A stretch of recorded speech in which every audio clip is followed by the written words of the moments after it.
So I think that's the biggest thing that I really am interested because this movie is just it's member Well, berries it to the is. extreme, It is. Here's and the. and I mean it's fun, and at least you're not getting hit with like you're getting hit over the head with 2021 Yeah. So politics. I think that's the only thing good I could say about it, but like, that's a big deal meh, to me, though, it's Paul. fine. I think that this is what I think is interesting about it from a sort of a meta context.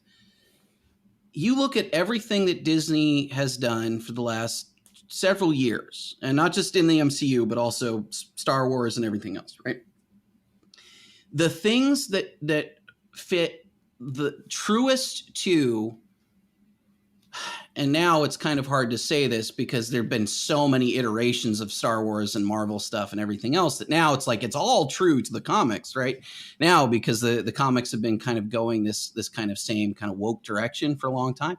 But if you go back and look at what is really working for Disney, it's all of the stuff that hits on, not only, it's not just the nostalgia piece, because I think the nostalgia is, it's obviously a factor here, but it is not the stuff that is being preachy or bringing in 2021, 2022 politics, whatever, into the shows. So if you look at what The Mandalorian did, if you look at what this movie did in particular, you're seeing a movie that relies on a lot of the things that made Avengers work, right? Like there's an interesting story centered around, as Jen said, a lot of emotional beats. Like it's a really character driven story in a lot of ways. Peter Parker has not only his good reasons, even though he's dumb and he's a teenager and whatever, he's got good reasons for wanting to be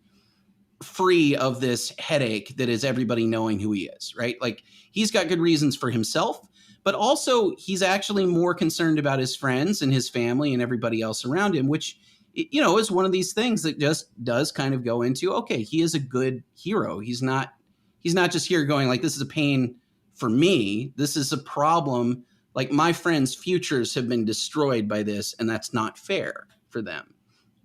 So all of that I think is good.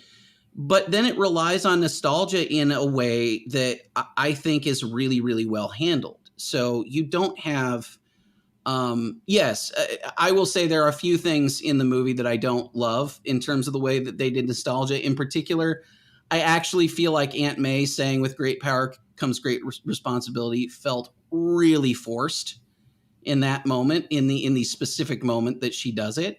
I also feel like all of the memes of, well, I'm something of a scientist myself and things like that, it's just too meta to have really worked super well.